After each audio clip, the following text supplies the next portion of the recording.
पति पत्नी किन किन तरीकों से हमबिस्तरी कर सकते हैं शरीयत के हिसाब से। मियाँ बीवी खड़े होकर, लेटकर, औरत को अपने ऊपर बिठाकर और औरत के ऊपर लेटकर बीवी को घोड़ी बनाकर हमबिस्तरी कर सकता है क्या?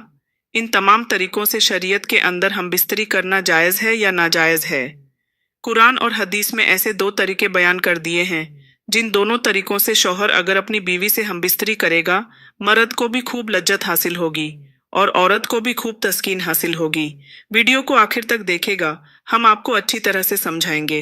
अल्लाह रब्बुल इज्जत ने मर्द और औरत को मुकम्मल तौर पर इख्तियार है कि वह दोनों एक दूसरे के जिस्म से मुकम्मल तौर पर फ़ायदा हासिल कर सकते हैं, जो गलत तरीका है, यानी पीछे के रास्ते से हमबिस्तरी करना।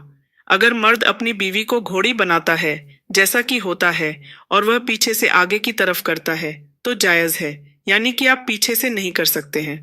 अगर आप पीछे से करते हैं, आपको उसी जगह को करना है जिस जगह से बच्चा पैदा होता है।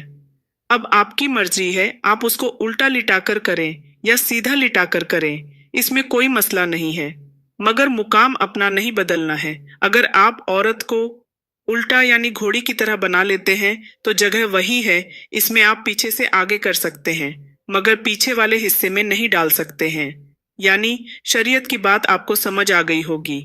अब मैं आपको दो ऐसे तरीके बयान करूंगी जिसको कुरान और हदीस में बयान किया गया है, और आज की साइंस भी इस बात का इकरार करती है और डॉक्टर हजरात भी यह कहते हैं, अगर इन दोनों तरीकों से हम बिस्तरी की जाए तो औरत को खूब लज्जत हासिल होगी और मर्द भी खूब तस्कीन हासिल करेगा। आइए यह दोनों तरीके जानते हैं। पहला तरीका यह लिखा हुआ है कि औरत को नीचे लिटा ले, जैसे कि औरत को नीचे लिटा लिया और इसके ऊपर खुद लेट गए। इस तरीके के बारे में लिखते हैं मर्द ऊपर रहे और औरत नीचे रहे। तो इसमें एक फायदा यह है कि मर्द को हरकत करने का पूरा मौका मिलेगा, जिससे लज्जत हासिल होगी, और दूसरा फायदा यह है कि औरत पर थोड़ा सा वजन आएगा, जिसकी वजह से उसकी लज्जत में इजाफा होगा और वह जल्दी फारिग होगी, मतलब उसकी मनी निकलेगी। यानी इस तरीके से औरत का जल्दी फारिग होने का इनकम है यह तरीका कि औरत नीचे रहे और मर्द ऊपर रहे, क्योंकि औरत भी यही चाहते हैं। औरत बेचारी को क्या पता है कैसे करना है। जब वह नीचे रहेगी, इसकी वजह से उसको थोड़ी तकलीफ भी होगी, और इस तरीके से हमल रुकने का भी पूरा इनकम है। और इस तरीके से मर्द और औरत एक दूसरे से मुकम्मल तौर पर फायदा, लज्जत, तस्कीन हासिल कर सकते हैं। इसके बारे में एक माहिर डॉ क्या कहते हैं, मैं आपको पढ़कर सुना देता हूँ। डॉ क्या कहते हैं इस बारे में कि औरत पेट के बल लेटे और नीचे रहे और अपनी टांगों को फैलाएं कि मर्द उसके ऊपर इस तरह लेटे कि औरत की शर्मगाह से अपने शर्मगाह मिलाएं, हरकत करने लगे। इसके जरिए से क्या होगा कि मनी, यानी जिसको हम सेक्स बोलते हैं, वह औरत की बच्चेदानी में दाखिल की, यानी जो हमल रोकने का इनकम है वह ज्यादा से ज्यादा है। इसके अलावा इस तरीके से औरत भी जल्दी फारिग हो जाएगी और उसमें ढीलापन भी आएगा और मर्द भी जल्दी फारिग हो जाएगा। वजाहत करती चालू।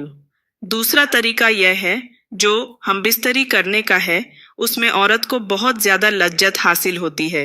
यानी जब औरत की दोनों रानों के बीच में, मतलब जब औरत अपनी दोनों टांगों को खोल देती है और मर्द इसके दोनों टांगों को ऊपर उठा ले और अपने कंधों पर रख ले, और फिर मर्द जो है इस तरीके से हम बिस्तरी करे, यह दोनों तरीके हैं जो शरीयत में हैं। इन दोनों तरीकों से मियाँ बीवी हम इस तरह कर सकते हैं।